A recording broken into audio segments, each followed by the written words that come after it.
সবাইকে স্বাগত দা স্টাডি পাঠশালা চ্যানেলে। তো আজকে আমরা নিয়ে আসছি দশম শ্রেণীর ত্রিপুরা মাধ্যমিক 2024-এর দশম শ্রেণীর জন্য অনুশীলনী 1.3 থেকে আরও একটি অঙ্ক। আমরা জানি 1.3 থেকে এই যে ধরনের অঙ্ক আজ আমরা নিয়ে আসলাম, এই ধরনের অঙ্ক প্রত্যেক বছর একটা অঙ্ক আসে, শুধুমাত্র সংখ্যাটা পরিবর্তন করে। যেমন আমরা এখানে লিখেছি প্রমাণ করো √3 একটি অমূলদ সংখ্যা। অনুশীলনীতে আপনারা দেখতে পারবেন দেওয়া আছে √5 অমূলদ সংখ্যা, যেটা গত বছর এসেছে। এর আগের বছরের প্রশ্ন যদি দেখো তাহলে দেখবে যে √3 বা √7 এই ধরনের, অর্থাৎ প্রত্যেক বছরই এটা আসে, শুধুমাত্র সংখ্যাটা পরিবর্তন করে দেয়। তো আমরা যদি একবার সিস্টেমটা শিখে নেই বা উপপাদ্যটা যদি একবার শিখে নেই, তাহলে আমাদের সংখ্যা পরিবর্তন করলেও কোনো সমস্যা হবে না। আমাদের মেইন সিস্টেমটা শিখতে হবে, কিভাবে আমরা প্রমাণ করব যে √3 হোক বা √5 বা √7 যে কোনো কিছু কিভাবে আমরা প্রমাণ করব এটা অমূলদ সংখ্যা। তো প্রথমে আমাদের একটা বেসিক ধারণা থাকতে হবে যে মূলদ সংখ্যা কাকে বলে আর অমূলদ সংখ্যা কাকে বলে। আমরা জানি যে সংখ্যাকে p/q আকারে প্রকাশ করা যায় এটাকে মূলদ সংখ্যা বলে, এবং যেটাকে প্রকাশ করা যায় না সেটাকে বলে অমূলদ সংখ্যা। তো আমরা শুরু করছি এটা। আমরা লিখব যদি সম্ভব হয়, মনে করি √3 মূলদ সংখ্যা। অর্থাৎ এটা প্রমাণ করার পদ্ধতিটা এইরকম যে যদি সম্ভব হয় আমরা ধরে নিই যে একটা √3টা হচ্ছে মূলদ সংখ্যা। তো √3কে যদি আমরা মূলদ সংখ্যা ধরে নিই, আমরা জানি মূলদ সংখ্যাকে অবশ্যই আমরা p/q আকারে প্রকাশ করতে পারি। তে আমরা লিখব যদি সম্ভব হয় মনে করি √3 মূলদ সংখ্যা এবং √3 = p/q, যেখানে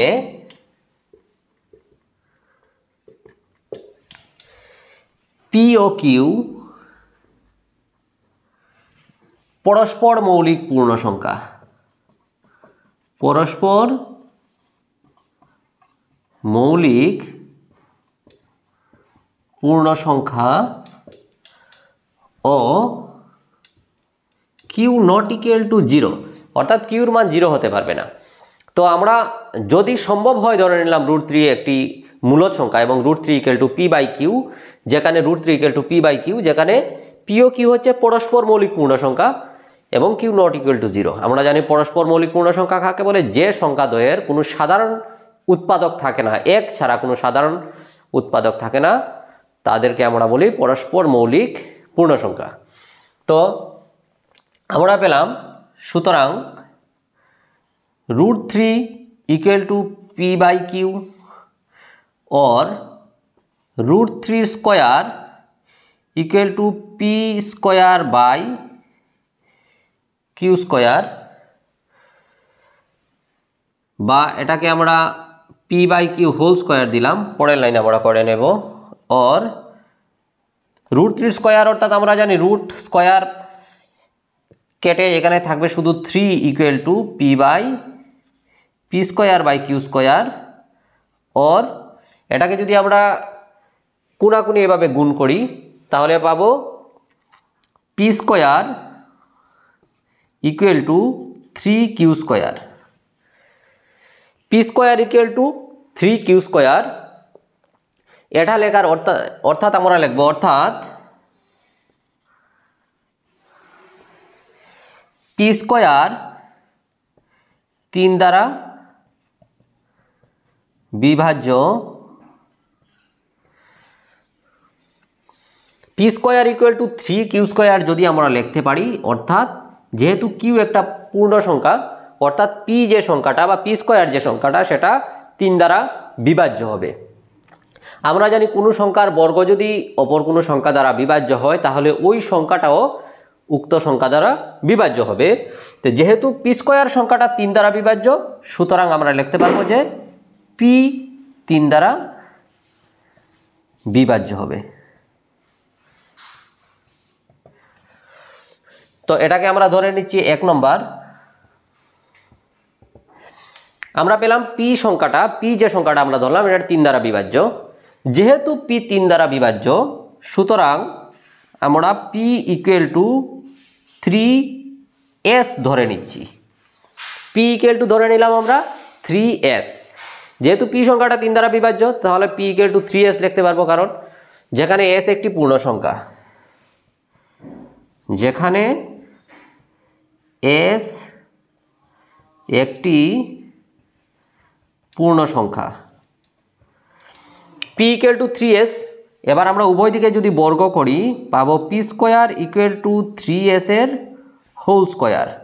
উভয় দিকে আমরা বর্গ করলাম, চাইলে পাশে লিখে রাখতে পারো উভয় দিকে বর্গ করে পাই। और এবার আমরা কিছু আগে পেয়েছি যে p square equal to 3q square, তো p স্কয়ারের জায়গায় আমরা লিখব 3q স্কয়ার ইকুয়াল টু এইদিকে 3s হোল স্কয়ার, তো 3 এর স্কয়ার মানে 3 3 9 স্কয়ার। और এবার 3 দিয়ে 9 কে যদি আমরা ক্যান্সেল করে নেই 3 3 9, অর্থাৎ আমরা পাচ্ছি q square equal to 3s square. তো এখানে আমরা পেলাম q square equal to 3s square. যেহেতু q square equal to 3s square, যেখানে s একটি পূর্ণ সংখ্যা, অর্থাৎ এই q স্কয়ার সংখ্যাটাও 3 দ্বারা বিভাজ্য হবে। তো আমরা লিখব অর্থাৎ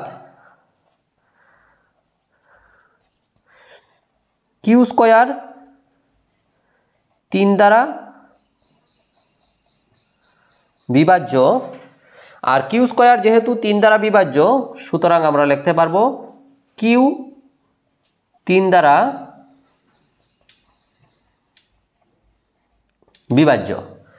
তো আমরা এটাকে আমরা দেব 2 নম্বর। তো আমরা 1 নম্বরে পেয়েছিলাম যে p সংখ্যাটা 3 দ্বারা বিভাজ্য, আবার 2 নং সমীকরণে পেলাম q সংখ্যাটা 3 দ্বারা বিভাজ্য। এখানে p সংখ্যাটাও 3 দ্বারা বিভাজ্য, q সংখ্যাটাও 3 দ্বারা বিভাজ্য, অর্থাৎ p ও q এর একটা সাধারণ উৎপাদক হচ্ছে 3। তো এটাই আমরা এখানে লিখে নিচ্ছি। 1 নং ও 2 নং হতে লেখা যায় p ও q এর একটি সাধারণ উৎপাদক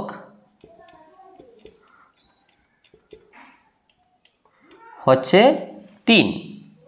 এবার সমস্যাটা হলো, আমরা প্রথমেই বলেছিলাম যদি সম্ভব হয় মনে করি √3 একটি মূলদ সংখ্যা এবং √3 ইকুয়াল টু p/q, যেখানে p ও q হচ্ছে পরস্পর মৌলিক সংখ্যা। পরস্পর মৌলিক সংখ্যা অর্থাৎ যার কোনো সাধারণ উৎপাদক থাকে না, কিন্তু অঙ্ক করে এসে আমরা পেলাম যে p ও q এর একটা সাধারণ উৎপাদক 3। তো প্রথম যেরকম ধরেছিলাম এবং শেষের যা ক্যালকুলেশন করে পেলাম দুইটার মধ্যে কোনো মিল নেই। তো আমরা লিখব এটা এই সত্যের বিরোধিতা করে যে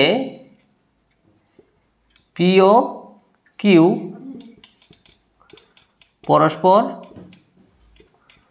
মৌলিক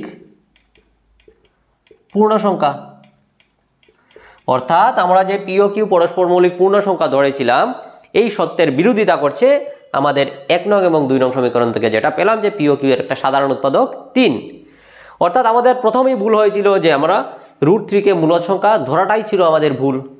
তো এটাই আমরা লিখব, অর্থাৎ আমাদের ভ্রান্ত ধারণা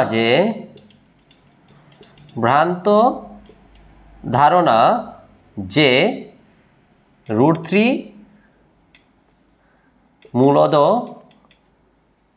সংখ্যা, অর্থাৎ আমাদের ধারণাটাই ভুল ছিল যে এখানে √3টাকে যে মূলদ সংখ্যা ধরেছে এটা ধারণাটাই আমাদের ভুল ছিল। তো যেহেতু আমাদের ধারণাটাই ভুল ছিল যে √3 একটা মূলদ সংখ্যা, অর্থাৎ √3 হচ্ছে আমাদের কি অমূলদ সংখ্যা। তো লিখে নেব আমরা, সুতরাং √3 অমূলদ সংখ্যা।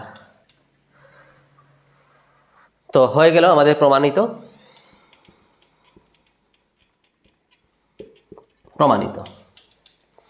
তো অবশ্যই এটা খুবই গুরুত্বপূর্ণ অঙ্ক ছিল 2024 ত্রিপুরা মাধ্যমিকের জন্য। আমরা জানি প্রত্যেক বছর একটা অঙ্ক হয়। তো যারা এই ভিডিওটা দেখছো অবশ্যই আমাদের এই ভিডিওটা ভালো লাগলে লাইক করে দেবে এবং শেয়ার করে দেবে যাতে অন্যরাও দেখার সুযোগ পায় এবং আমাদের চ্যানেলটাকে দ্য স্টাডি পাঠশালা চ্যানেলটাকে সাবস্ক্রাইব করে দেবে। ধন্যবাদ।